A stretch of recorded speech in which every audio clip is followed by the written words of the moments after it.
Okay, welcome everyone. And today we are going to the second chapter of Feng Youlan's short history of Chinese philosophy. Today is chapter 2, and we are going to talk about the background of Chinese philosophy. So as usual, I go through our schedule. I think I talk about the first chapter, which is the spirit of Chinese philosophy on the January 20th. And then between we have a mini presentation. And today we go to the second chapter, which is the background of Chinese philosophy. And the next week, SK is going to talk about Bhagavad Gita, chapter 12. Then March 3rd, we're going to continue on the origin of the school for the Chinese philosophy basics. I find out this chapter is pretty interesting on the next time, March 3rd, March 9th. Feng Youlan is going to give kind of brief introduction of every school in Chinese philosophy. So I think that's it's a short reading, but I think that would be important. And then Kwang will continue on the Chinese history, okay, Qin Dynasty, which is the first empire in China. So then we continue, and I think we will. I think we can finish this book by this year. So today we do the again. The title is Chapter 2, the background of Chinese philosophy. So as usual, I will quickly introduce about this book for the person who first time joined us. As I mentioned, this meeting, this series, basics, I take it as History of Chinese Philosophy 101 and 102. If you are the first time, I think you should be able to understand. And you are very familiar with Chinese philosophy or Chinese history, and I believe you will also learn something, or you have an opportunity to share what you have learned. And the book I decide to use is this book called A Short History of Chinese Philosophy by the Feng Youlan, a Chinese philosopher. And the book is written in 1947. And as I mentioned last time, so-called A Short History basic is a miniature of a picture, okay? So it's condensed, not an abridged version. So I think that's very important. So I believe you're not going to miss anything, well, I should say anything, okay? But okay, again, a brief introduction about the author, Feng Youlan. And then I think I talked about him last time, and then I would like to highlight this week. Basically, I had a discussion with this one about he basic two purpose of this book. In his introduction, he's going to rewrite the history of Chinese philosophy from a more modern perspective. When we say modern, I mean early 20th century. And secondly, he is going to developing a constructed version of Chinese philosophy that could respond to the modern situation. Again, when he said modern situation, he's talking about early 20th century. And I do feel like this book have the same flavor as Bertrand Russell's The History of Western Philosophy. If you read that book, Bertrand Russell goes through from the pre-Socratic philosophy all the way to himself, and then criticize. It's not a pure textbook, but basically have his own opinion. Same as Feng Youlan, this book. Feng Youlan is never shy to express his own opinion about every single philosophy through the history of China. So Feng Youlan is not only writing this book, and he also tried to talk about his own philosophy. And then here I copy this one from the internet encyclopedia of philosophy here. So before I go through this one, Mark have the hands up. Mark, you have anything to say? Yeah, thanks, Jason. I just had kind of a strong response to something that you said, so I just wanted to chime in a little bit. So I've read a lot of Bertrand Russell's History of Western Philosophy. I haven't read all of it, but I've read significant amounts of it, and I've only read one chapter, this chapter two of this particular work. But Okay. I think this work is much better than Bertrand Russell's History of Really? Western You think this Philosophy. way? Is my Okay. opinion. Yes. Bertrand Russell is, in my opinion, he's full of like kind of European chauvinism in his attitudes. He's also very idealistic. He only talks about progression of ideas. Whereas I don't know, I can't pronounce his name, but the current author, he talks about the social and material relations that lead to the ideas, the background. That's something that Bertrand Russell is pretty Okay. oblivious to, etc. So I think this book is much better so far. I've only read Okay. one Okay. chapter. So, I really Mark, let's save this topic, okay, for the later part. Okay. sure. Yeah. Thank you. Thank you for sharing. Kwang, please.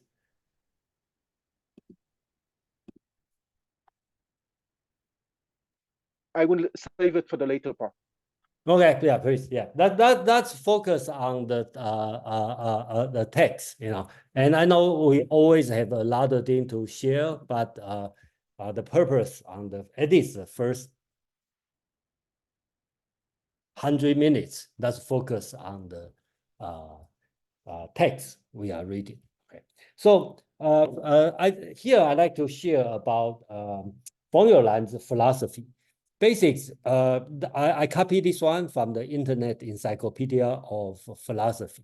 At Peking University, Feng Youlan met Hsun. Okay, two important persons. One is Hsun, is is a critique of Confucianism, and Liang Shubin is a new Confucian apologist and a social activist. Okay, so basically he cut in between Hu Shi, which is the organizer, the westernizer, and Liang Shubin, who is the let's call it the Confucian apologist. And then he traveled to America, and like Hu Shi, before him, he studied with John Dewey in Columbia University. And then basically that's his observation. He considered Chinese psyche as inward-looking, contemplative, and holistic, and the Western spirit was outward-looking, analytical, and reductionistic. Okay. So that's Feng Youlan take, compare Western and Eastern philosophy. In 1923, Feng Youlan complete his PhD degree at Columbia, and then his dissertation is a comparison of life, ideas, and looking back the early work, 60 years. Okay, and Feng Youlan, right, I think I'd like to share here is he said he discovered what is considered to be philosophy of the East has existed in the history of philosophy of the West, and vice versa. I discovered that mankind have the same essential nature and the same problem of life. That's his take on that. And myself, I will kind of agree with him. Basics, I find out that what in the East talk about is very similar to what in the West talk about. It's very difficult, and it's no way to compare which one is better, which one is make more sense. It's all about your choice. And the big difference is sometimes the sequence is different. Sometimes you will find out in Western is more advanced. Sometimes you will find out in the East some philosophy seems more advanced than the West. So that's what I learned, but the sequence is different. So if go through the 28 chapter, and then this time I decide to go chapter by chapter. Some chapters are long, some are shorter, and then but I think that we can do it. I kind of look at we can do it in 28 meeting. Okay, and like today and the last time is a little bit long, about 15 pages, and the next week is 8 pages. So sometimes long, sometimes short, but each chapter basically is, I can call it independent. So if you miss some, and you can listen to or watch the video, and if you, of course, I hope you can continue on every single chapter. But my point, if you miss one, you don't feel, you will not feel like you disconnected from before. So I think that's the advantage of this book. You can get through this one. So I will stop here for a second if you have a question. All right. Any comment?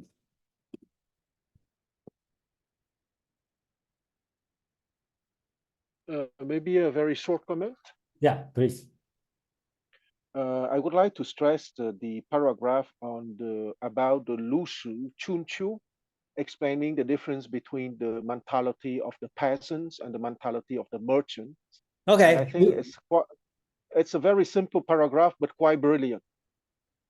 Quite brilliant. Okay, I will talk about this. I agree with you. You know, if you talk about the book, he quote from 吕氏春秋, right? Absolutely, Chun-Shu, which is the Lü Bu Wei, of course. I think we can, you can talk about this one in your section when you talk about Qin dynasty, because this one kind of like national policy for the Qin state of Qin, right? Yes, and I think that the small paragraph identify very clearly the Chinese mentality with very simple words. That's why I want to stress it. Okay, yeah, thank you for doing that. Actually, I copied the entire paragraph, more than what Feng Youlan have, and I make my own translation on that. So I'm going to share later. I'm glad you talk about this. Joe, please. No, it's just really quickly, one of the things that was pretty striking is that we had discussed with Brian actually a few nights ago with Joseph Campbell, and that some of the questions that are sought, to be answered by most of these philosophies are essentially have to do with with the purpose of human existence, and so there is an underlying approach, that our question is trying to be answered. But the approaches and the stories and the ideas may differ, and even the difference may be in how one culture thinks about the world in terms of and I'm just thinking in terms of like maybe a Taoist perspective is versus a Western perspective is where it's much more orderly and focused on creating objects, I would say, or naming things and dividing things into parts, whereas the Eastern philosophy is a little bit more holistic and balanced. And so, but nonetheless, they're both attempting to solve the same problem. And that was something that would come up a couple nights ago. And it was in the last sentence of that paragraph that you had mentioned, or just put up on our screen. Yeah, thank you, Joe. Yeah. Wayne, please. Yes, kind of going on the profound paragraph of the Chinese are more farmers, the Greeks are more merchants in the ancient. We will talk about it. Yeah. Yeah, but the question I have is several in the blurb of the book, it introduces the Neo-Confucius. Yeah. That is, he combined Confucianism with Marxism. In several places in chapter 2, he was talking about how, well, the economy or determines the consciousness and such. And I'm just wondering how much is he shoehorning Marxism in his analysis of China? It's not to say that just because he using Marxist ideas that he's wrong, but I'm just kind of wondering, is he kind of steering it towards a Marxist thing or not? Okay, so let's stop here. Okay, I think that's the good time for me to share this screen. Right? Because okay, I need to define what Chinese here. Okay, because I don't want the discussion goes out this boundary of the domain of study history of Chinese philosophy. So I have to define what do I mean? What do Feng Youlan mean Chinese here? I know it's a controversial or not. I'm not asked for agreement. I just want to make a definition. So here I put a quote on G. Moore's the three kind of definition. He talked about the arbitrary verbal definition. He talked about verbal definition proper and the definition of property rather than words. Okay. Number three is this is pen. I point out this pen. Okay, that's the definition.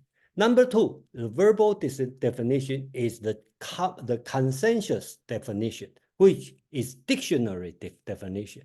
And here I'm going to use the definition is arbitrary verbal definition. I just do it for this class, this meetup. Basics, I would like to define Chinese as the 19th century educated people, okay, living in China. So none of us Chinese here. And Xi Jinping is not Chinese. People in Taiwan is not Chinese. People in Hong Kong, in China today is not Chinese. So forget about Marxists, whatever here, communists, all this one here, because they are not Chinese in today's definition. So that's the way I want to do. And then I don't want the question go outside. Okay, like, okay, what does Xi Jinping think about this? You know, so he's not Chinese, he's not here. So that's the definition. I'm not talking about dictionary definition. I'm talking about the arbitrary verbal definition. So that would be, I try to make this definition clear in this meetup so we don't go outside the thing. So I think that's the purpose I want to make this definition. Kwang, please. Jason, I just want to say that your definition is not so arbitrary because I understand why you gave that definition, okay? Because it's equivalent to the Chinese person having received the classical Chinese education as defined by the Wu Jing Su Shu, meaning the 5 classics and the 4 books. I understand perfectly your choice. I just want to say that. Yeah, thank you. Thank you for understanding. Yeah, okay. So I'm going to spend a few slides, quickly go over. The purpose is to remind everyone what we talked about on the previous chapter. Okay, I just highlight. So I think in last time we talked about the spirit of Chinese philosophy. I think a few important things Feng Youlan talking about is one is about philosophy versus religion. Okay, so 3 important concepts in so defined as Chinese. Okay, Chinese philosophy. Basically, one is Taoism, Buddhism, and Confucianism. And Taoism has its philosophy part, which we read 道德经 or read the 庄子. That's so-called the school of Tao, Chinese called 道家. And another way to look at Tao, people talk about Taoism is religious Taoism, which is 道教. I know it's popular in Taiwan, and that's religion, but we also call Taoism. And every Chinese people, my definition of Chinese people, have sort of flavor of Daojiao belief. Buddhism, same thing. We have the philosophical part, which we call Buddhist learning, 佛学. Okay, it's not related to religion, but also have the religious part, which we call Buddhist religion, 佛教. Okay. So by the definition, the Chinese people also have a sort of belief, Buddhism, religion. and kind of understand Buddhist learning, right? And another thing is about Confucianism, okay? And according to Feng Youlan, okay, and that's Feng Youlan's idea. He think Confucianism is both philosopher and also religion, but this religion he calls a super religion beyond the God, everything. That's his opinion, and I believe that's his own philosophy. Okay, and we don't have the criticize, agree or disagree on that. I just want to mention about this part. Mark, please. Yeah, thanks. The part you just illustrated was a part of this chapter that I really appreciated. Going over the distinction between Dao Jia and Dao Jiao and Fo Jia and Fo Jiao.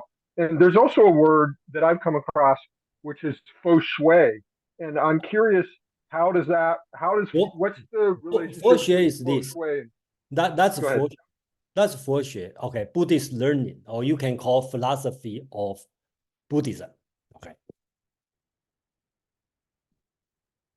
So would you say that's okay? So he's making a distinction between Fo Jia and Fo Jiao, similar to Dao Jia and Dao Jia, which he translates into English as like religious Taoism and philosophical Taoism. I've seen that same translation in other places as well. So as far as Fo Shui, is that closer to the sense of Fo Jia or Fo in the way that the word is actually used, or is it closer to Fo Jiao? Or And is it actually, different? I believe that's just the word choice, and at least in my experience, it's perfect to call Fo Jia, okay, as general Buddhism, including philosophy part and the religious part. Okay, that's my opinion. Okay.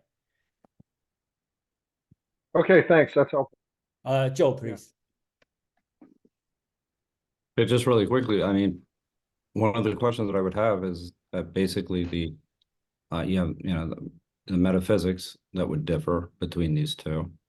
And then you also may have the ethical practices that differ as far as the practical aspects of things. And whether or not there's a formal logic involved as well has a factor in this, but there's still a similarity between all of these, right? Between this idea, in the sense that, so in a way, this, as far as philosophy goes, it just may, how you act in the world based on your metaphysics, whether you believe in something or not, that may impact you, but fundamentally, they're still structurally the same thing. Would you agree or not agree by that? I agree.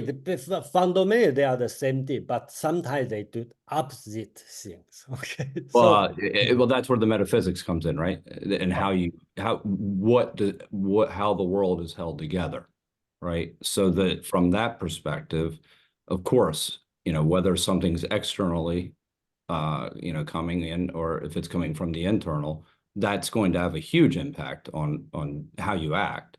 But nonetheless, you have to have some kind of coherence to the idea, and so that there is a metaphysics that underpins it. Anyway, so that so we're talking about philosophical practices, in sense that and religions, those similarities exist, but obviously, yes, they behave very, very differently. Yeah. Okay. So I think this situation get more complex, and that's why we have the rest 20 plus meetup to talk about this. It can be very confusing, and then, but I think the purpose here and now. That's last week's subject, and I just want to go through this one. So and then we can continue. So we will hope have a quick comment on Huang and Fred. Then I need to continue.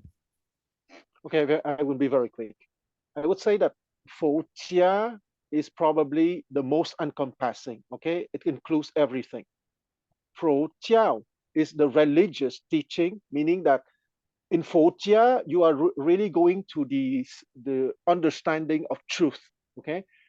And for Jiao, the religious Buddhism is more, you believe in reincarnation, you go to take advice from the monks, and you would do rituals.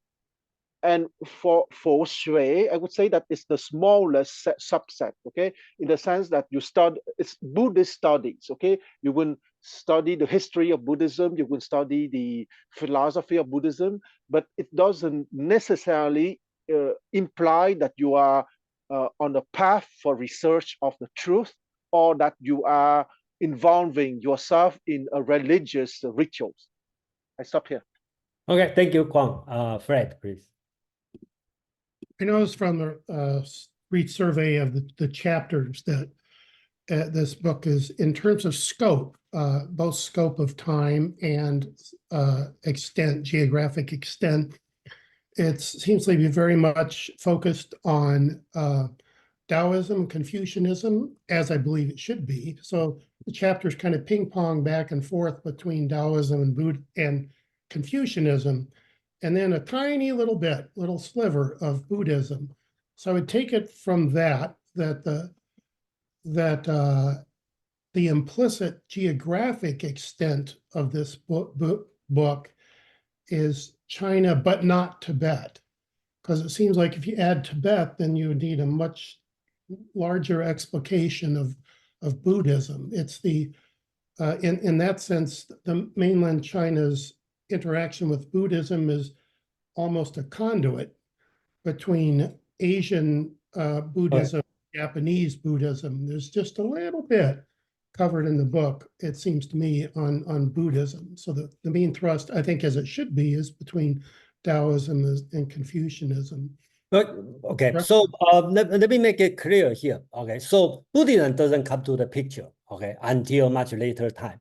Okay, that's why, you know, if you only read the early part of the Chinese history of Chinese philosophy, Buddhism is not playing in the picture at this moment, and Tibet is not in the picture now, and because at that time, during this time, that's talking about the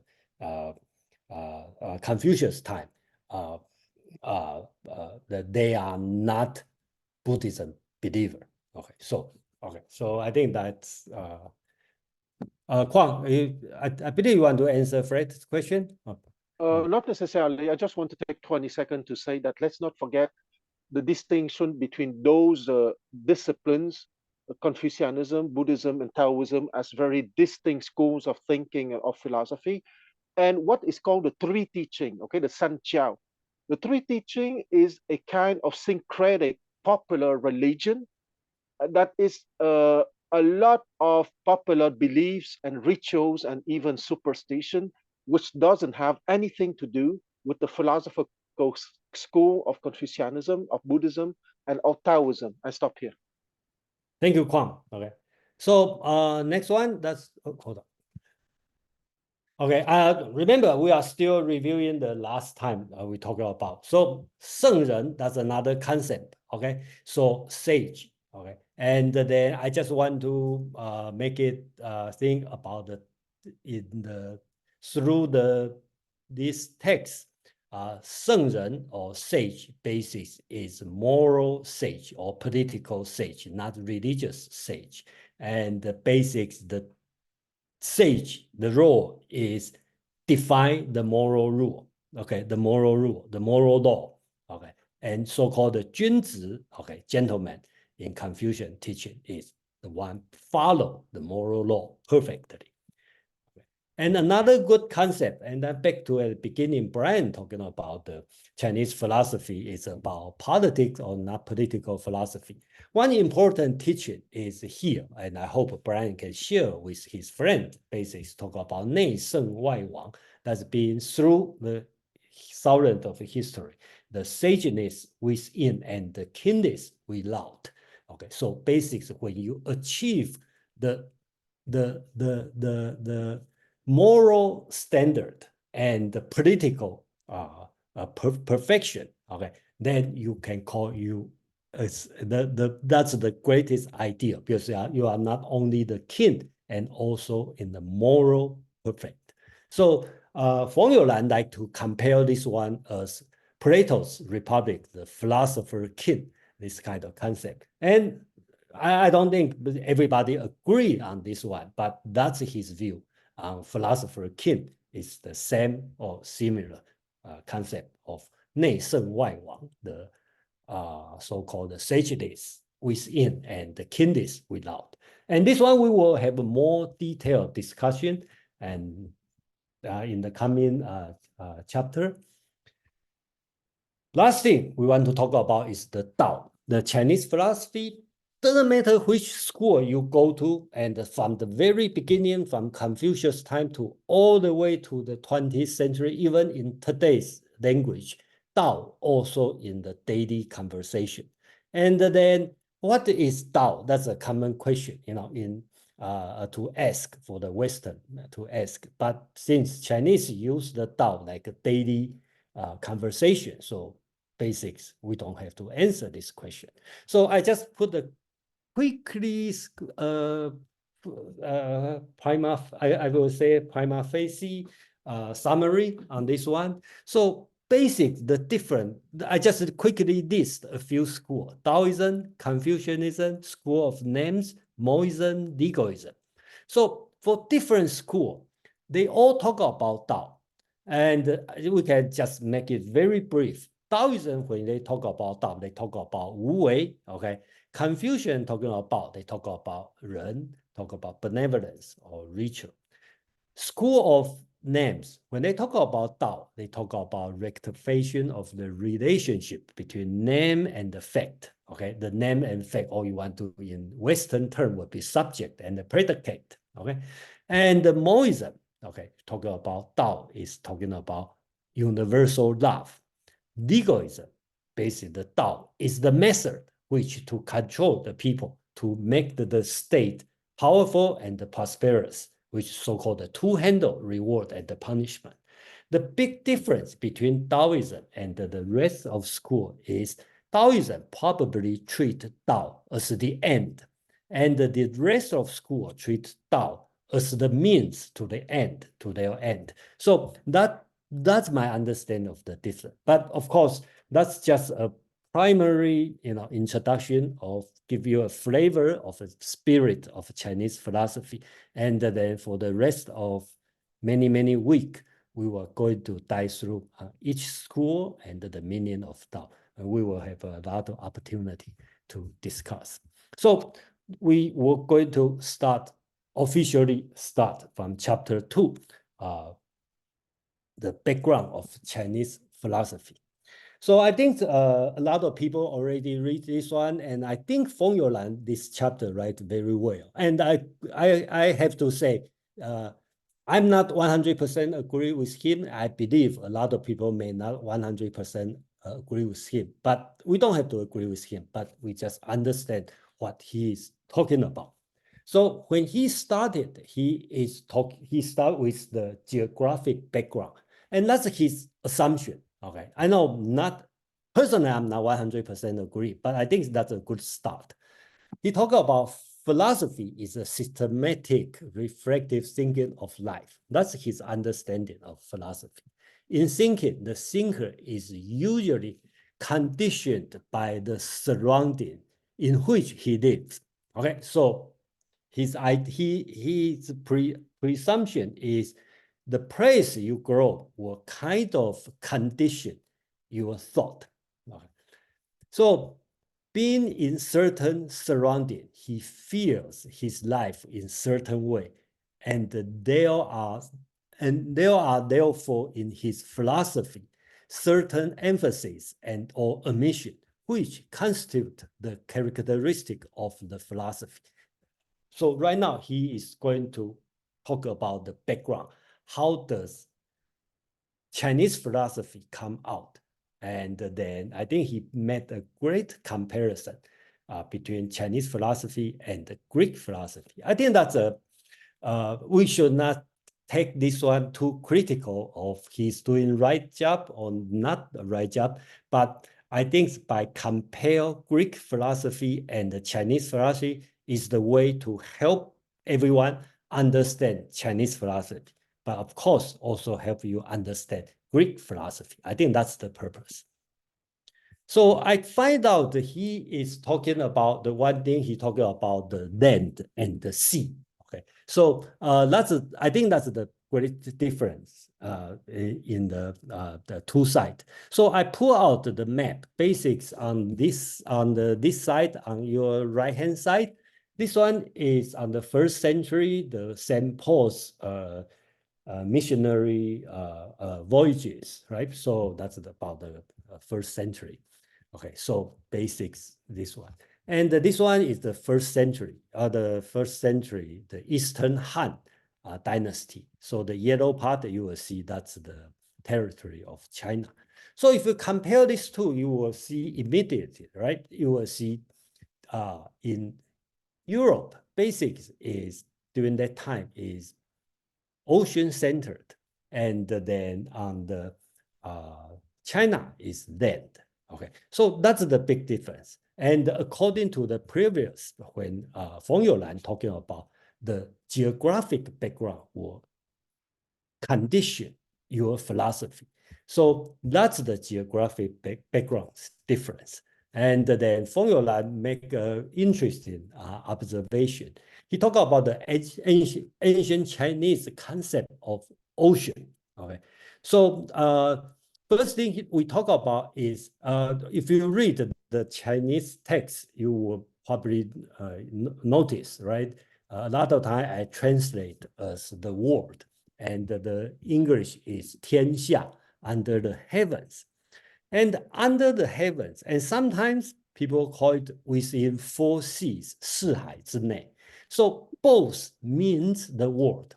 So that means when Chinese, I'm talking about the ancient Chinese, talking about under the heaven is equal to within 4 seas. So basics, the concept is land, not sea, because the sea is the boundary. And Feng Youlan said, I'm not sure, I didn't verify, but Feng Youlan said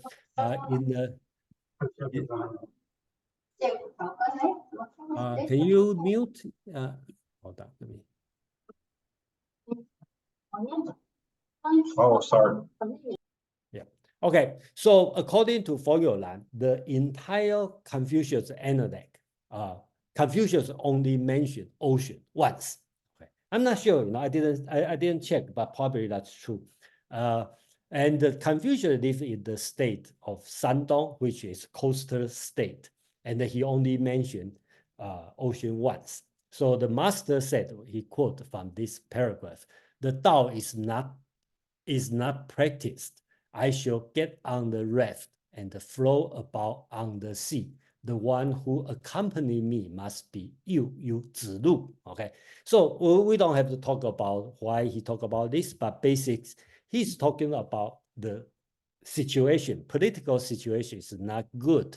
And then I'm going out to the sea. Okay, so in Confucius' idea, sea is the place to go away from his home. It's not he going to sea is not going to somewhere. He is leave his country. Okay, so that's the concept of ocean. And then also in the Mencius also talk about ocean. Okay, I think this one also in Feng Youlan's writing, but basically you only use ocean as metaphor. He talk about he who contemplates the sea find it difficult to think about anything other than water. He compares sea and the water. And he who has wandered in the gate of sage find it difficult to think anything of the world of others. So he compares sea with waters, sage with regular people. So the concept of water is huge, humongous. That's it. It doesn't go further. And Dao De Jing also mentioned about high ocean 3 times. That's I check. And the basics is not talking about ocean. Basis use talking about the color, and then combined with a river. Okay, unlike in Plato's dialogue, I think it's almost on every dialogue. Okay, when Socrates mentioned about something, he would talk about captain, seamanship, going to the ocean, this kind of thing. So that makes the very difference between Chinese philosophy and the Greek philosophy. And we will assume Greek philosophy is the origin or the background of the entire Western philosophy. I think this paragraph I copy and I put is from Feng Youlan's. I think it's his conclusion. And I find out I decide to put the conclusion first because they include a lot of keyword, and then we can have further discussion later. So I'm going to read this part. Okay. So pay attention. The red one is the one I insert. Okay, and the blue one I copy from the text.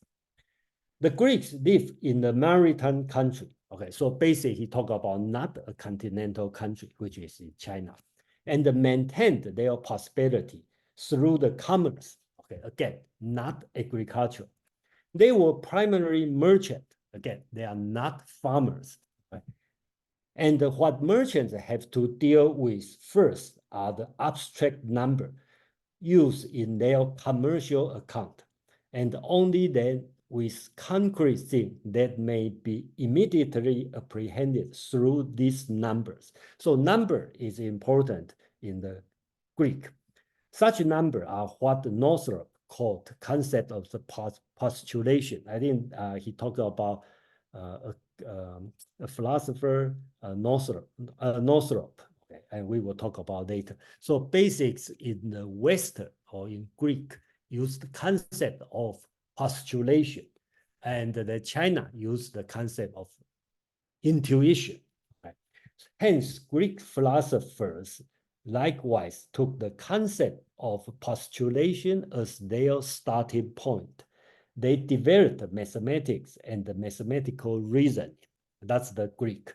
That is why they, means the Greek, had epistemological problem, and why their language was so articulate. And later on, Feng Youlan is going to talk about Chinese philosophy is not articulate, is suggestive. So, but merchants are also townsmen. Their activities demand that they live together in town, okay, not in family, because China is farming. They have used families as the fundamental. Hence, they have a form of a social organization not based on the common interest of family, so much on that of the town. This is the reason why the Greek organized their society around the city-state, in contrast with Chinese society, which may be called the family state. I think that's the important message here. In Feng Youlan's point of view, Greek is a city-state, but the Chinese state is family state, because under the state is conceived in terms of the family. In a city-state, the social organization is not autocratic, because among same class of townsmen, there's no moral reason why one should be more important than or superior to another.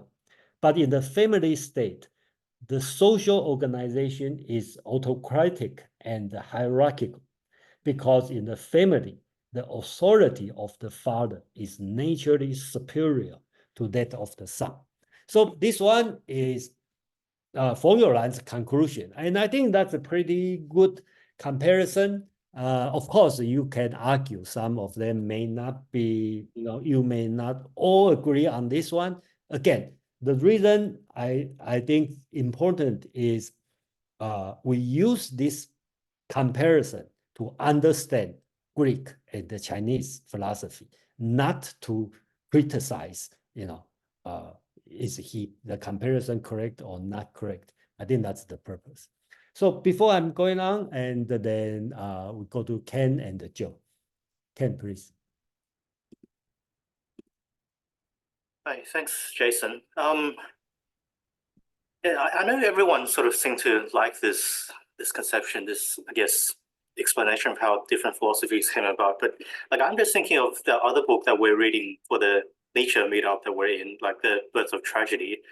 And Nietzsche seems to give a very different account of how Greek philosophy came about. Like, without going into too much, talked about like Apollonian, Dionysian, and like Socratic abstract reasoning came about much later. And he says that was like a sign of decline of Greek civilization. And historically, that was when Athens like sort of declined as a trading empire after it was defeated by Sparta. So I mean, I can't help but think that there might be more to this story that Feng is giving us on the origin of these philosophies for both Greece and China. Well, let's forget about the birth of tragedy, okay? Because that's Nietzsche's writing. I think let's go to next Wednesday to talk about this. That's Nietzsche's Nietzschean view of Greek. Let's take this way, and let's take this one as a general view of Greek philosophy. And you have to forgive on this part. I believe Feng Youlan read Western philosophy profoundly, but I don't see he mentioned about Nietzsche. Okay, he mentioned about Spinoza a lot. Okay, he mentioned about Kant, the Vienna Circle. Okay, he mentioned this a lot, but I don't remember he mentioned about Nietzsche. So, yeah, Joe, please. No, I think it's what you're highlighting here is very important, in the sense that the father figure being the head in a family. Yeah. In Eastern culture versus the idea of the individual in the ethics of the Greeks. So somebody like Epictetus would be more focused less on the father's actions and more on their role as a son or daughter, or whatever it may be.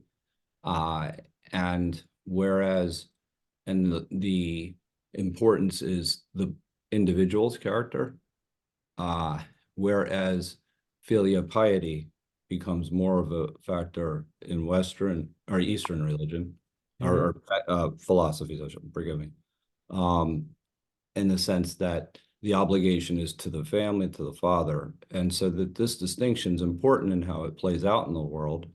And we've had discussions in this in the past where in Confucianism, there's a passage as to where the father is doing something wrong, if you remember. Yeah. The son. Hiding. Yeah. And so the son does not necessarily Only report it. So. Exactly. So this is a clear distinction on how we act in the world and the differing in the philosophies. And I think that this is kind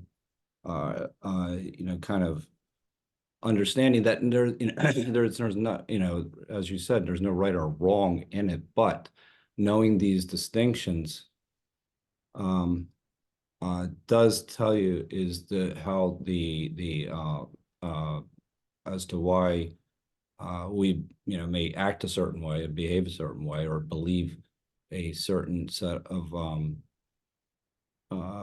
rules or hold more credence than others. Anyway, it gets down to role ethics at a certain point, I think, and that's what I really wanted to kind of highlight. And what's the role of the individual versus what's the role of the family unit and all these other things. But anyway, all right. Yeah, thank you, Joe. Well, we have a lot of hands up. Okay, that's please keep the conversation brief so we can continue. Kwang, CK, and Brian. Okay.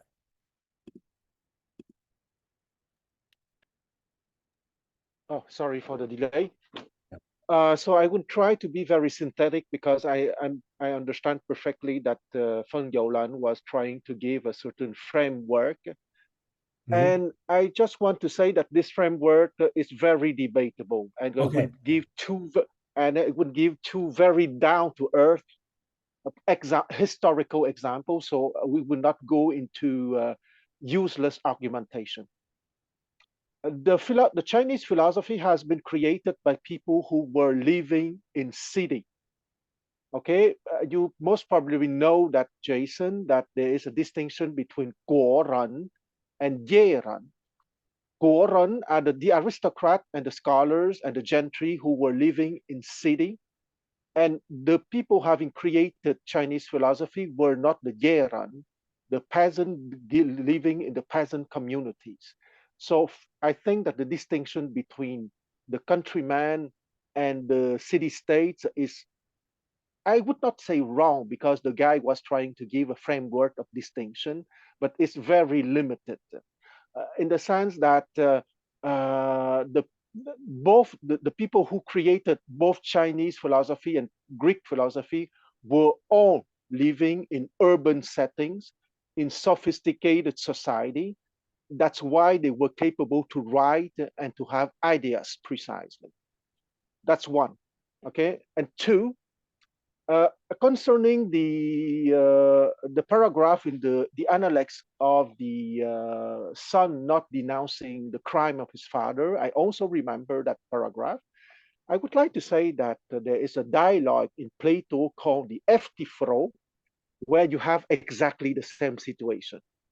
The son was going to lodge a complaint against his father because his father let a slave die in a pit. And in the conversation with Socrates, it is obvious that Socrates was not promoting that the son would lodge a complaint against his father.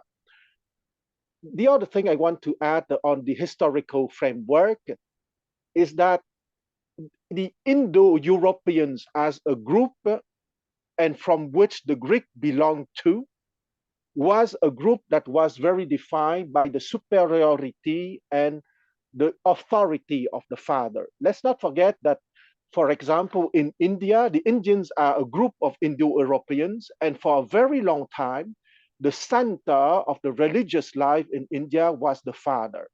And the same in Greece. The center of the religious life was the father. So here, once again, I think that Feng Youlan, even if he was a brilliant man, he has a very weak historical and anthropological knowledge. And I'm not here to throw him stones. I'm just saying the following message. The framework that he's offering is a framework for discussion, but it's far to be factual, historically, psychologically, and anthropologically. I stop here. Okay, thank you. And I think I already mentioned at the beginning, this one is, we are not, it's too simplified to say that's correct. And then let's argue, it's correct. And that it's not state. But again, just it's a framework, prima facie comparison, and say, okay, that's the general difference. Okay, and you can also argue, yes, Greek, Socrates also talk about you have to respect your parents, but in general, okay, that's the concept different. Okay, so we have to move on. CK, Brian, and Mark, then we have to move on, please. Yes, I just want to add, while Feng Youlan oversimplifies, and I understand his oversimplification to make the contrast between the Greeks and the Chinese. And after all, Feng Youlan was living in the 20th century, where a lot of developments hasn't happened. So he was dealing with the data that he had at the time. So it looked at the time as if the Greeks and the Chinese were very different peoples. For the examples he gave, he gave the example as the Greeks living in a maritime country. The Greeks also live in a continental country because their peninsula is attached to the European continent. They were also farmers. They were not all merchants. There were lots of city-states that were farmers. Sparta, the Spartans didn't trade. Their main activity, or actually their only activity, was war, because they enslaved the Helots to do the farming for them. So in that sense, the Greek city-states were not all merchant or mercantile city-states. Many of them were really also involved in agriculture. The Greeks were not all democratic either. I mean, the word tyrant has no negative connotations in the ancient Greek. It was just a description of a political system, tyranny. There is no negative connotation. Neither has democracy a positive connotation. These are just descriptions of political entities. And Yeah, lastly, again, please.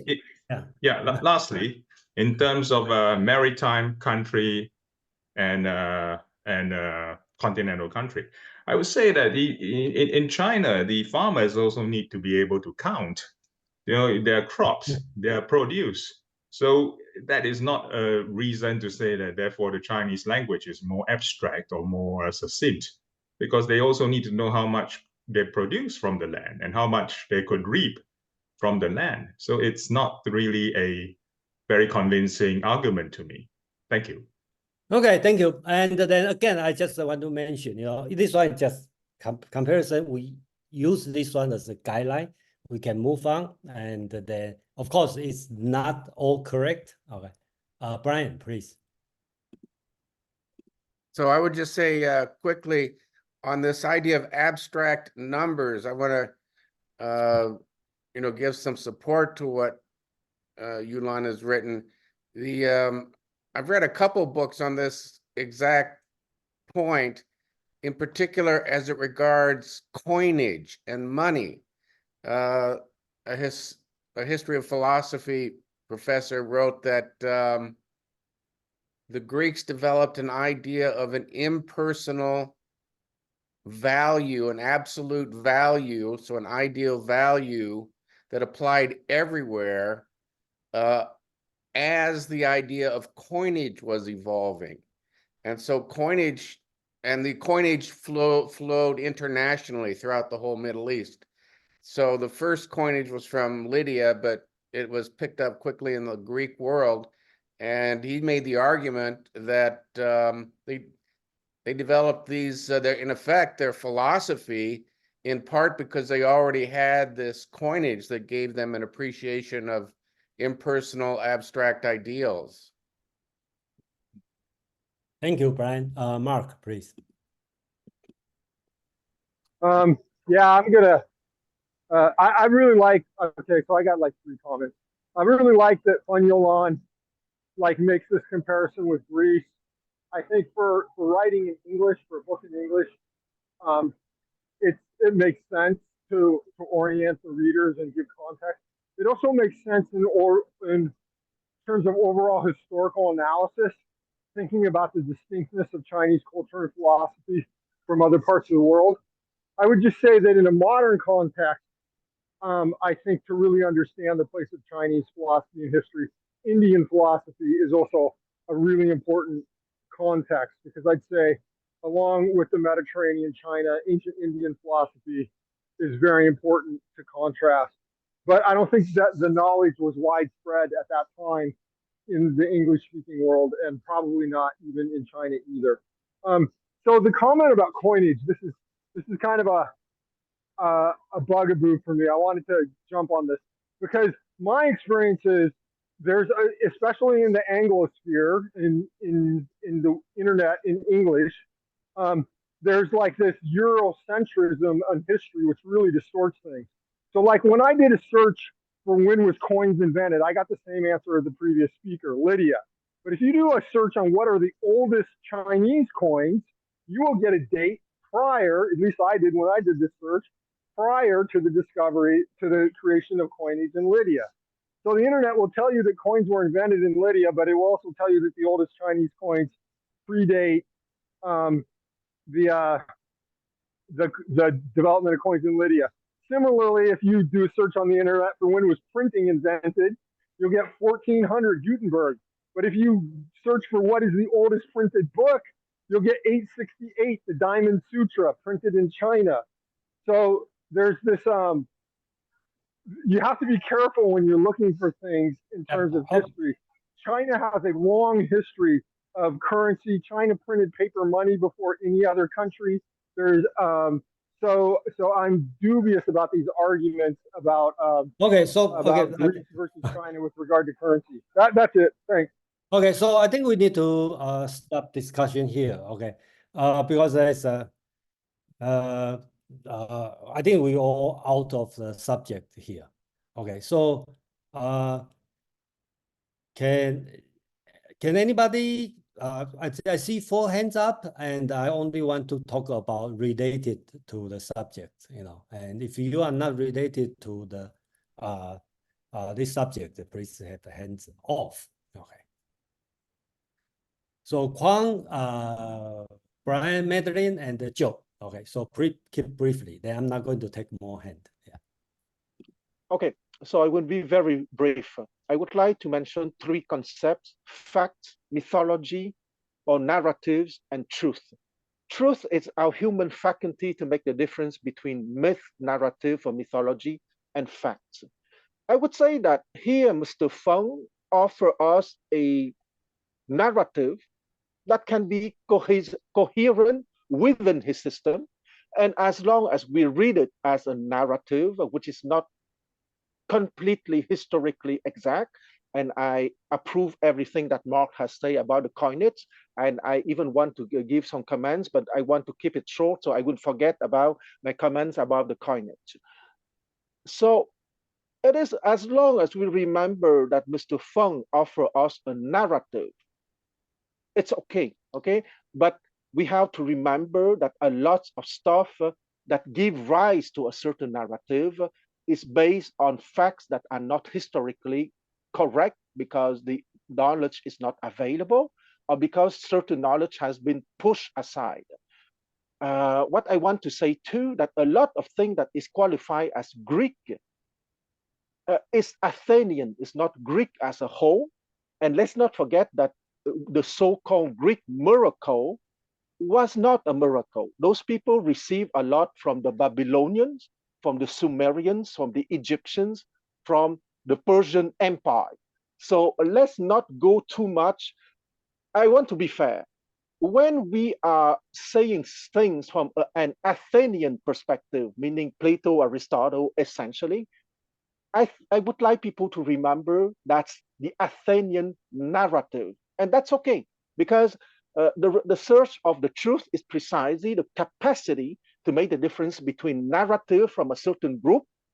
That group can be Chinese, Greek, or any or whatever, and the facts. I stop here. Okay, Brian, Madeline, and Joe. So here, can you hear me?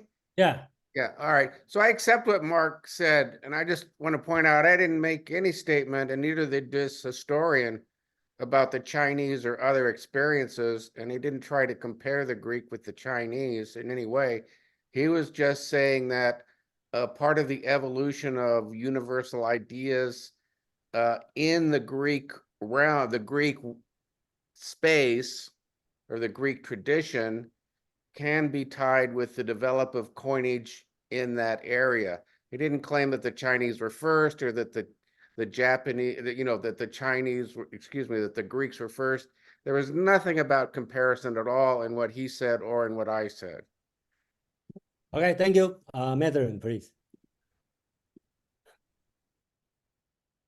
Yes, thanks, Jason. So this is an Asian philosophy meetup group. I know people here have a lot of familiarity with Greek philosophers and also Asian philosophy, and want to make sure that people understand. But I believe that Feng Yolande has heard all of your corrections and is taking them into account for his revision of the book in the afterlife.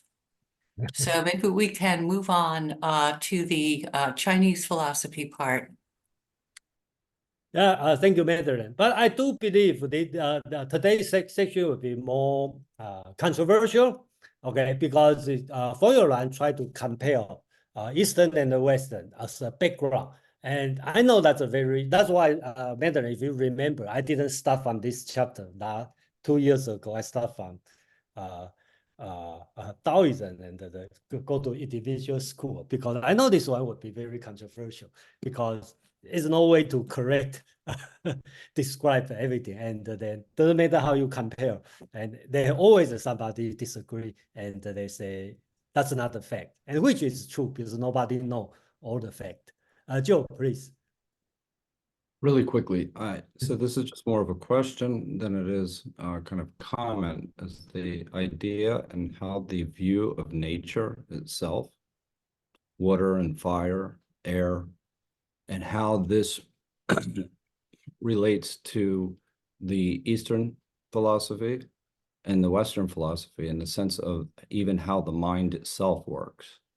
So Okay, the idea, the noumena. So I'm just trying to, because you brought up the elements, and so it's kind of related to what you brought up, because you brought up the idea of water. And so the way even we look at the elements themselves and understanding the elements and how the mind actually then is conceived, is it in the sense that the Greeks were looking at things in a more materialistic way, and therefore they're in a more rational way, more Apollonian, if you will. Okay, thank you, Joe.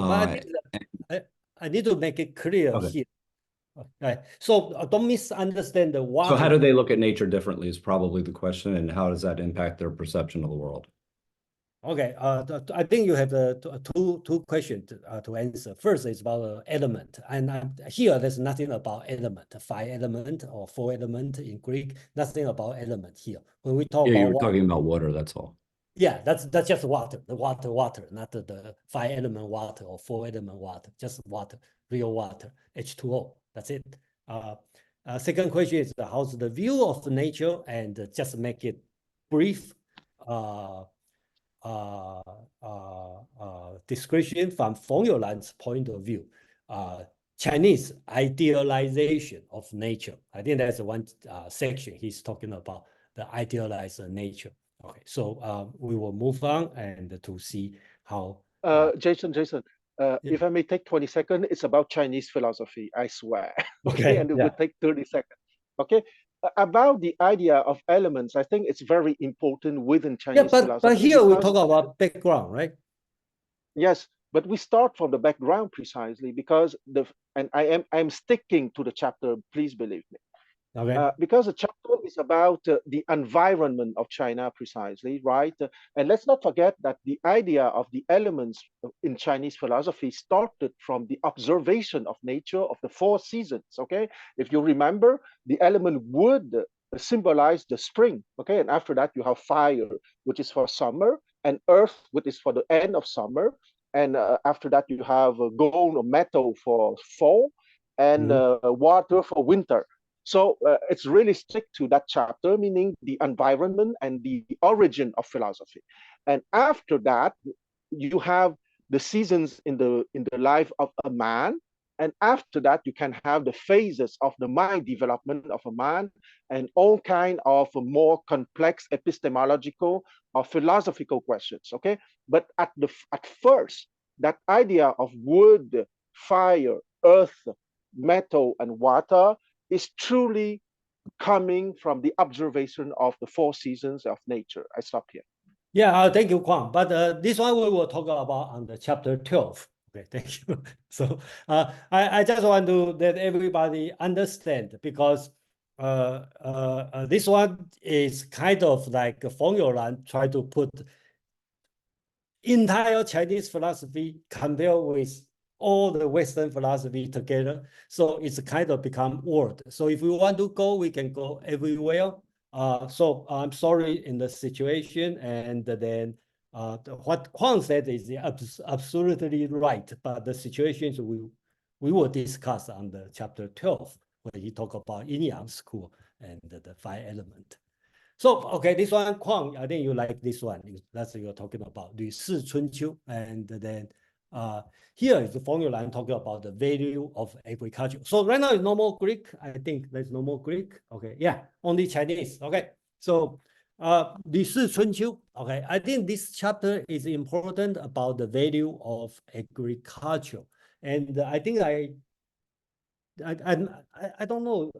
I don't think Feng Youlan make a translation. That's my translation. So basics. 吕氏春秋 is a book, kind of like a set state policy for the Qin dynasty. So it kind of, you cannot say it represents the entire Chinese philosophy, but at least it represents Qin dynasty, the national policy. So I kind of translate on the this paragraph talk about value of agriculture. The first thing the ancient sage king taught people is farming. So talk about farming is important.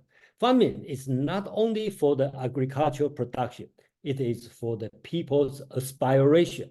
So in Chinese call is 贵其志也. Basically, it's talking about farming, not only economics, it also have a moral, political purpose. So farming make people simple. Okay, I need to translate this one in a better way. Call Chinese call 朴. Okay, and basically means honest, sincere, and not so complex. Let's put it this way. So I just quickly translate as simple. Okay, don't mistake it. Okay, as the English word simple. Simple people are easy to command. Easy command make a state safe. So you can see the logic here. Doing the farming will make people simple, pure, and this kind of people will easy to command, and your state will be stable. Farming make people stable. 民则众, right? The Chinese, okay. And the stable people are not selfish. Unselfish people follow the law and focus on their job. So that's why, in the Qin dynasty, the state of Qin, the value of agriculture is not only economic and also important is the moral reason. Let's continue from the same text, and then we call this one the arboreal metaphor. And what's the root? What's the branch? Right? The root is to farm. Okay, and the underlying word is the branch is to commerce. Right? If people give up the root and pursue the branch, they will love wisdom. Okay, so how in the Chinese say 好智. Okay. Love wisdom. Okay, in just opposite than when we call philosophy means love wisdom, right? And look guys here, the policy doesn't want people to love wisdom, to be philosopher. If they love wisdom, they would like to cheat. Okay, 好智则多诈. Okay, they will have a lot of trick. If they like to cheat, they will find the loophole of the law and make the right wrong, make the wrong right. Okay, so that's the text in the so-called 吕氏春秋, which is we will call the encyclopedia. Okay, of the state of Qin. Okay, this way. And this one I copy from Kwang's presentation last time about the Zhou dynasty. I remember when Kwang talked about the few virtues in the Zhou dynasty, and somebody asked, how about the wisdom, right? Here's no wisdom. And then it's not because Chinese doesn't have a wisdom. The problem is wisdom is, I should say, not that important, or is have a different position. Let's put it this way. Okay. So here is the quote. I think Feng Youlan quote many times, and then I also find it interesting. That's in the Confucius Analect. Right? The master said, "The wise appreciate the water. The Ren, okay, the benevolent people, appreciate the mountain.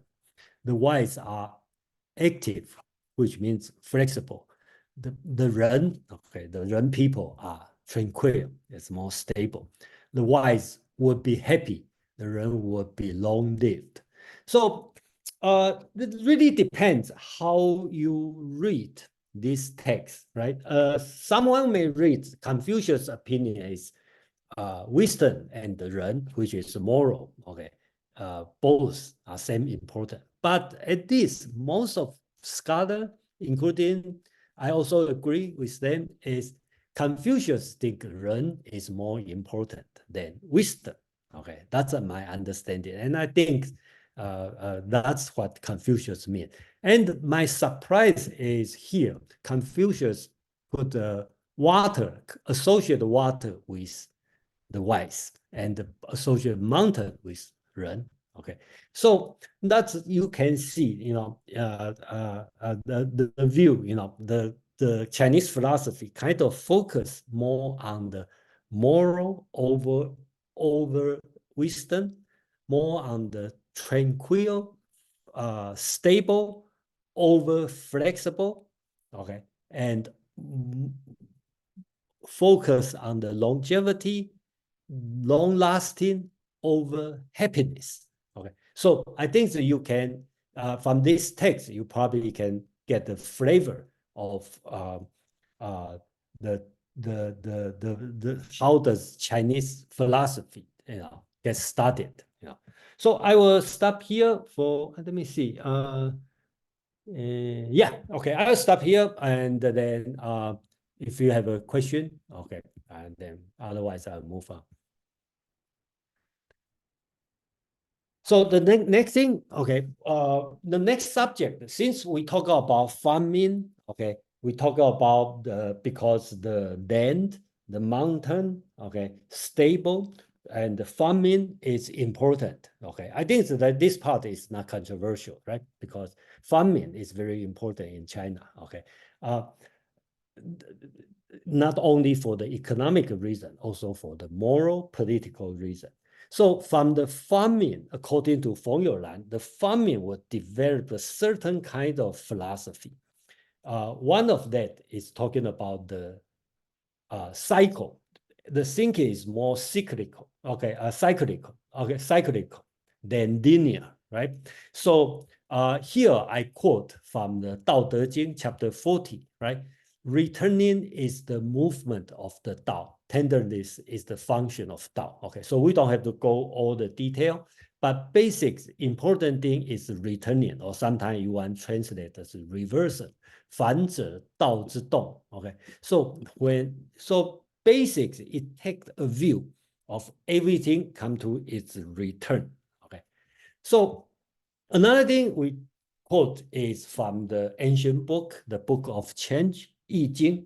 Okay, a few lines we quote here, and then there's a few so-called the hexagram. I think we will have a chance to talk about this one on the chapter 12.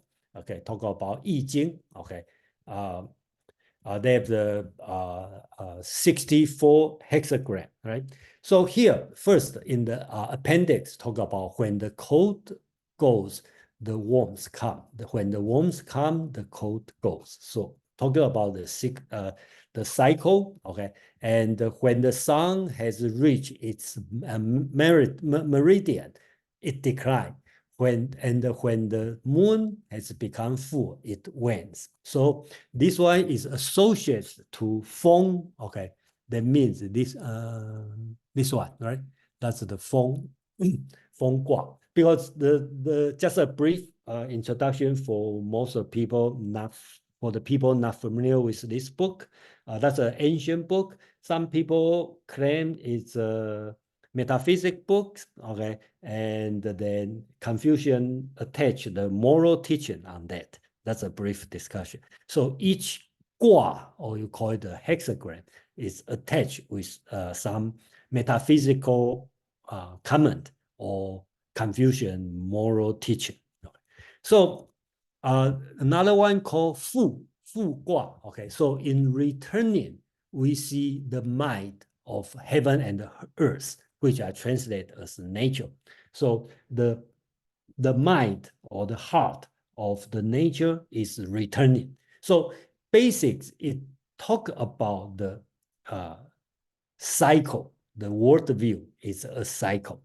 So in this cycle view, in all the philosophy, not only in Taoism, also in Confucianism, right? They have the concept of never too much. And Feng Youlan also talk about in this one. And this one also bring some psychological. Okay, so you can see the development here. That's Feng Youlan's theory about from the land to the farming to the cycle, and which will impact people's psychological. Okay, so he talked about the convents of this theory, the cyclical theory, right? People, Chinese people, remain cautious when in time of prosperity, and hopeful even in the time of extreme danger. So in a way, it's not overjoyed when they are in a good situation, and they never totally lost hope, go to despair when they're in the extreme danger. So that's Feng Youlan's text. That's the concept of never too much. And then here we quote from the Analect, okay, chapter 11. Zhigong, one of the Confucius disciple, asked Shi and Sang, that's another two, let's say his classmate, right? Who is worthy more? The Confucius, the master, said, Shi goes too far, Sang doesn't go far enough, right? And then Zhigong quickly answered, so Shi is superior, right? One go too much, one not enough. But Confucius' answer is very important. 过犹不及. Too far is the same as not enough. Sounds like Confucius talking about both are bad, but most interpretation would be Confucius consider is you'd better not doing too much. Okay, not enough is better than too much. Of course, both are not good, but that's the concept. Never too much is an important idea. So that's the idea. If you want to talk about the background of Chinese philosophy, we start from farming, from cycle, from some human psychology. Okay, the view of the situation, and then the attitude, right? And never too much. And the next thing we move on is about the, I think it's the Joe talking about the nature, view of nature. Of course, we can be very complex situation, but basics, since the farming and the also change the view. So the nature give idealize the nature. So Feng Youlan quote this famous poem, okay, from the 4th, 5th century, Tao Qian, Tao Yuanmin, and I think most of people read Chinese probably remember this point, right? And I'm not going to read all of this one, but important thing is talk about the I pluck chrysanthemums under the eastern hedge, then gaze long at the distant southern hills. So when the person, usually a scholar, not get exiled or lost his job, usually he will idealize the nature and live in the farming life. So that's the situation happens through the history. And another way to prove, or not prove, to show how Chinese philosophy idealize the nature. And here I quote from the Dao De Jing chapter 80, right? Basically, it talks about the ideal world. That's the Taoism.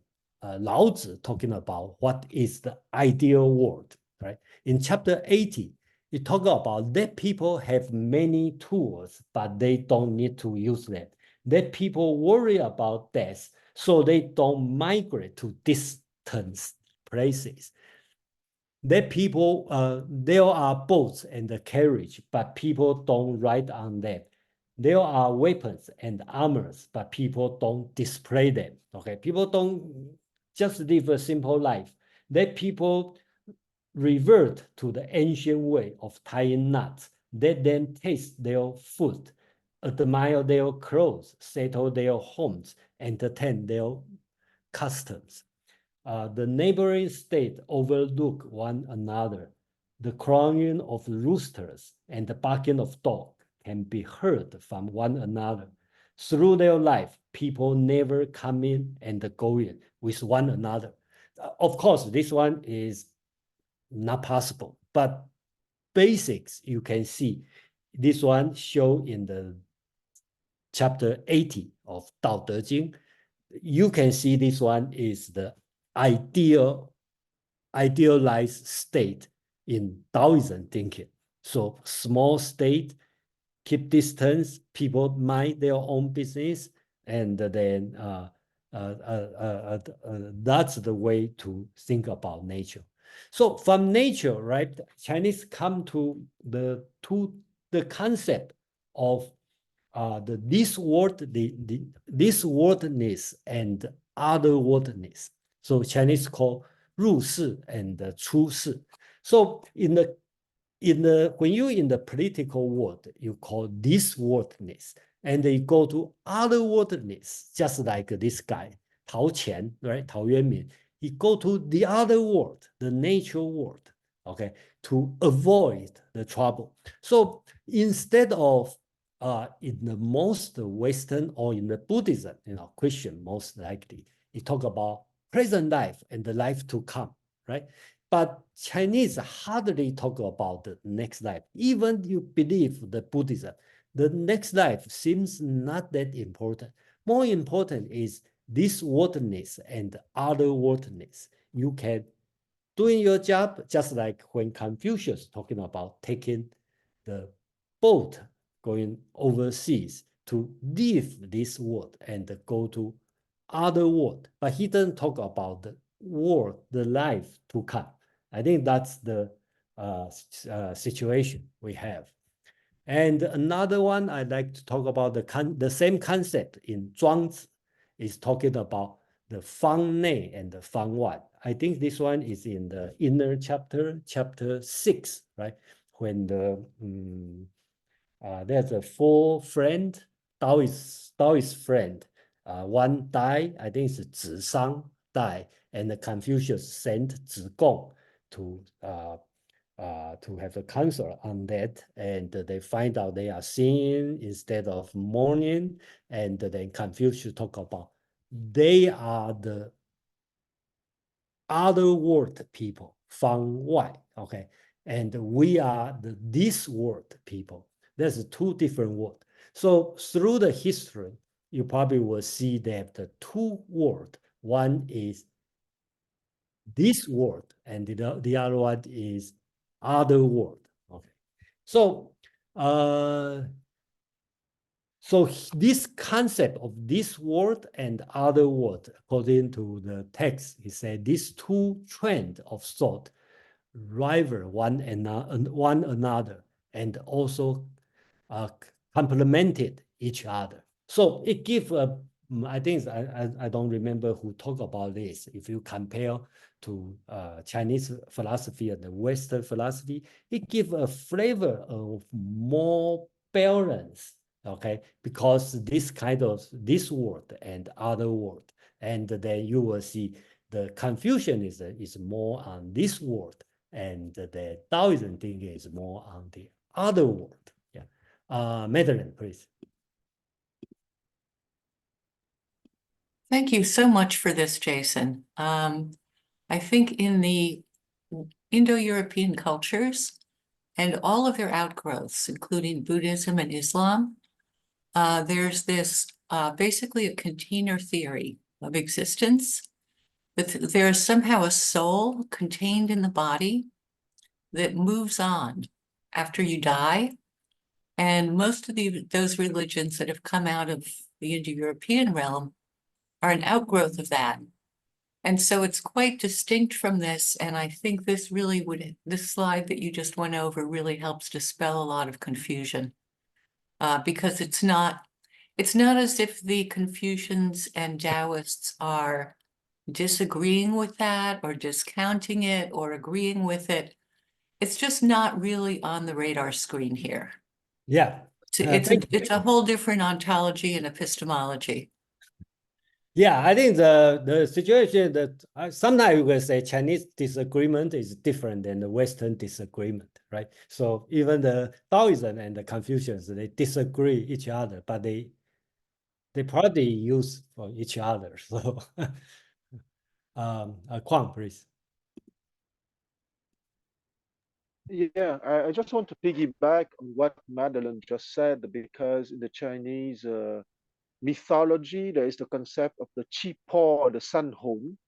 And if you remember, when PG was making his presentation on that concept, he was related the Qi Po to the body, which will disappear after the body is dead. But the Sun Hong, he translated in a very brilliant manner as floating spirits, okay? In the sense that it floats around the body, but it's not necessarily something that belongs exclusively to the person, but as something more shared by everyone, if you want. And that is quite interesting. And I don't know if I have the time to read maybe 10 lines that I think is excellent and is related to what you are presenting here. What you want to read? Which part do you want to read? That's good. It's the page, let me see. From Feng Youlan. The page, Feng Youlan, page 22. About what? About Confucianism is the philosophy of social organization, etc. Oh yeah, I think I will cover that part. Yeah. Okay. Okay, you will cover that part. Yeah, I cover this. But I just want to say that Confucianism value Mingjiao, meaning the teaching of names denoting the social relationship, while Lao Tzu and Chuang-Tzu value Ziran, meaning more spontaneity and naturalness, as translated by Feng Youlan. And these two trends of Chinese philosophy correspond roughly to the tradition of classicisms and romanticism in Western thought. Read the poems of Tu Fu and Li Po, and one sees in them the difference between Confucianism and Taoism. I just want to mention those two poets because Tu Fu is the perfect Confucianist, and Li Pai is the perfect Taoist. Okay, so I think the Kwang helped me move on this one. Thank you, Kwang. Okay, so basically that's we are talking about. Okay, exactly. You pick up the right point here. So Confucian and Taoism, but important thing, and we don't have to go to the detail, but in the chapter 19 and 20, we will talk about the Neo-Taoism, which is Taoism taking the concept of Confucianism. And in the 10th, 12th century, okay, and we will cover in the chapters 23 to 26 a lot. Okay, you talk about so-called Neo-Confucianism, which is Confucianism taking the idea of Taoism. Okay, and also have conflicts because they try to reject Buddhism, but turn out they learn from Buddhism. So come with the so-called Neo-Confucianism movement. So here, Feng Youlan said that they exercise sort of balance of power, and this give to the Chinese people a better sense of balance in regard this world and the other world. Here we talk about Confucianism and the Taoism, but later on become Neo-Confucianism and the Neo-Taoism, and sometimes both exist. Then come with Kwang talking about this movement will be similar to what Western will call the classicism and the romanticism. And the two famous point, one is Li Bai, and I make the mathematical equation here. Okay, romanticism, which is Li Bai, he is more Taoism and with a smaller Confucianism, and the Du Fu is classicism, which has greater Confucianism with smaller Taoism. Okay, and we don't have to argue the detail, but that's the flavor. If you have no objection here. So then I will move on to the second part of idea about family. Okay, so let me go through this one. So again, here we're talking about from the geographic location, farming, and move to the cycle, not linear, and they will impact the psychological and attitude, and the attitude toward the nature, and then the concept of this world and other world instead of this life and the life to come, and then the balanced life between Confucianism and Taoism, this kind of thing, then compare with the classicism and the romanticism. Okay, so one thing we haven't talked about is about the family. I know a lot of people disagree, like city-state and the family state, but at least we should agree in Eastern or China is more family-oriented than West. I think that's and the relationship, and here we call the five relationship. And Feng Youlan put this one, one of the reasons is Feng Youlan, his own philosophy is important about the relationship, people's relationship. That's in his, he think the people relationship is very important in the philosophy in general. So he put the, not he put, that's in, I think most people should agree on the five relationship, 五伦, okay, that's in the tradition. So the sovereign and the subject, father and the son, elder and the younger brother, husband and the wife, friend and the friend. So that's five important relationship. And the three of the five are family related. And then you probably all notice they all from the top superior to inferior. Okay, well, you may argue husband and wife, but traditionally husband is superior to wife. Okay, and then but the sovereign and the subject, or the lord and the minister, basics very easy to compare, should as the father and the son. So you should treat your lord as father. And the friend, basics is a mimic of the brothers relationship. So basics, that's the entire society being run or being idealized as a big family. So that's the view. And you can say, of course, it's arguable, it's a better or worse, but basics being viewed as a family. So the family, so here, Feng Youlan talk about the family system was the social system of China. Okay, we talk about it, China is ancient China. A great part of Confucianism is the rational justification of the social system, or it's a theoretical expression. I think that's Kwang want to read this part. Economic condition prepare its basis, and the Confucianism expressed in ethical significance. So here I prepare one slide which I find out interest is about the genealogy. So I think in Chinese, when people talk about genealogy, we talk about family. Let's say I'm here, right? So kind of thinking, the way of thinking about is the ancestor and have 3 sons. Okay, so only take male. Okay, 3 sons and each one have a son, and like kind of like a top-down system when we think about genealogy. But in the Western, more kind of think about family tree is bottom up, right? So you kind of think about like, that's me. I have 2 parents, 4 grandparents, 8 great-grandparents, 16 great parents, all this one. So that's the kind of the concept different when you think about your ancestor. Okay, in Eastern, kind of think about like a triangle, the pyramid, right? Top is my ancestor, and then going all the way down, I'm part of this big tree.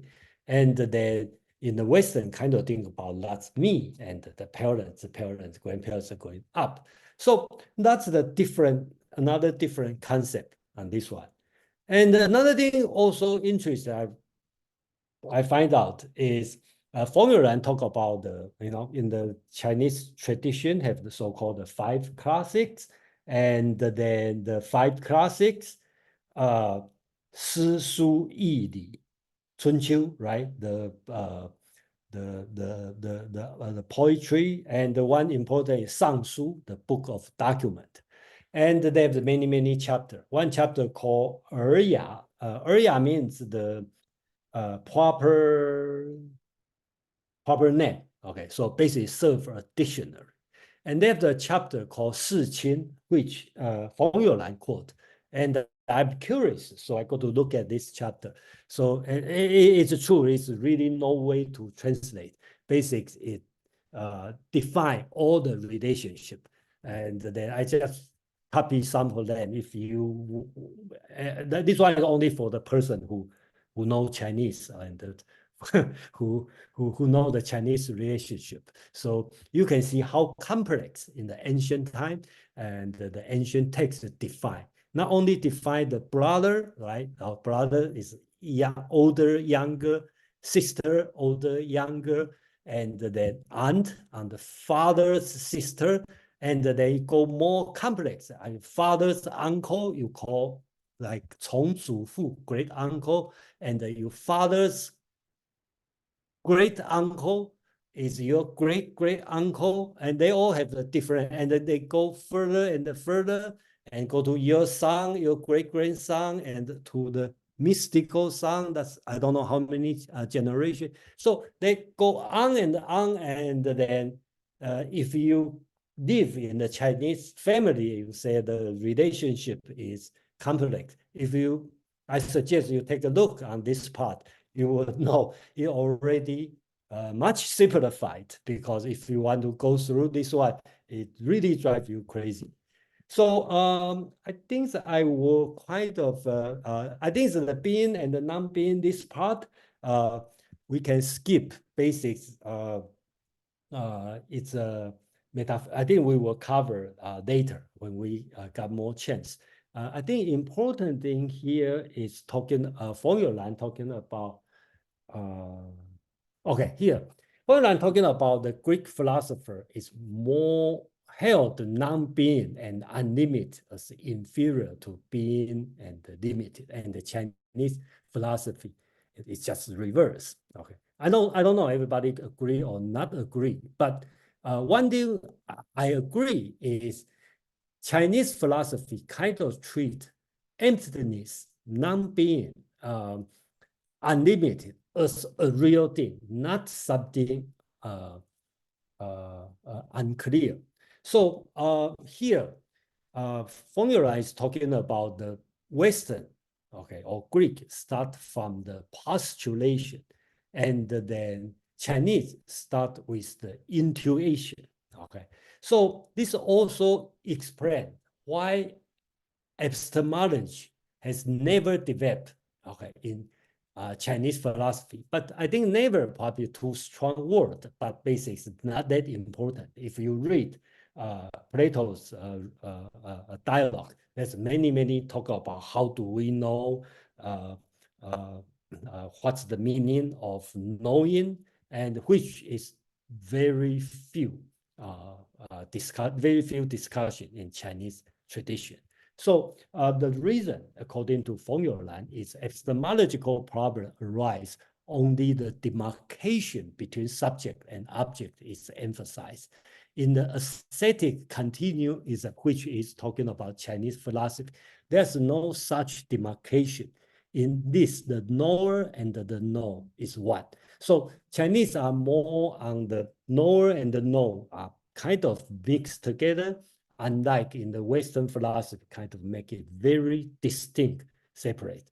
So finally, he talked about the language used by Chinese philosophy is suggestive, not articulate, and the word are suggested rather than precise. So I agree on this, because Western philosophy, the words used are more precise, and then the Chinese philosophy are more intuitive and more suggestive.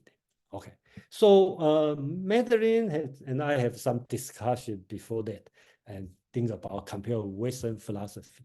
So here, when I read this part, I think the person I think about is Michel de Montaigne. Okay, I don't know how many familiar with him, and I try to write a few words about Michel de Montaigne, because his essays is let me feel when I read Michel de Montaigne, I do feel, you know, I'm reading a Chinese philosophy, because he is it's very difficult to describe.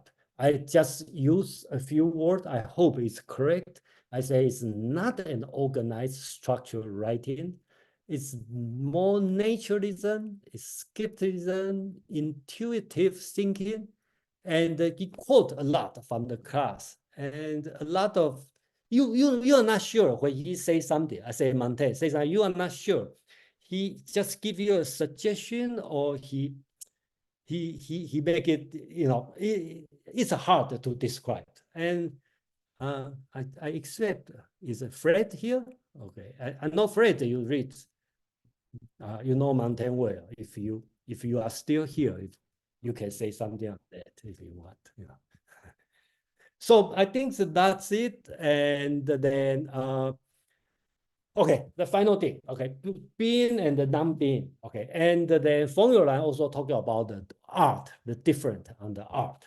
And then I find out this picture will be better than just copy from formula writing, because there are two ladies, right? One is from Da Vinci, and on this side, right? Another one is Zhang Daqian, if you know, it's one of famous Chinese artist. So if you look at this one, you probably can see that's the strong difference. Right? The difference is the empty space. You will see not only on this painting, in most of the Chinese painting, you see a lot of empty space. So that's also reflect what the formula I'm talking about, being, non-being, this kind of thing. Because the negative space is important. Unlike in the Western painting, like Da Vinci's painting, you have a Mona Lisa on the back, you have a mountain on the left from the distance, everything you can see from the back. So basically the painter has to fill up the entire canvas.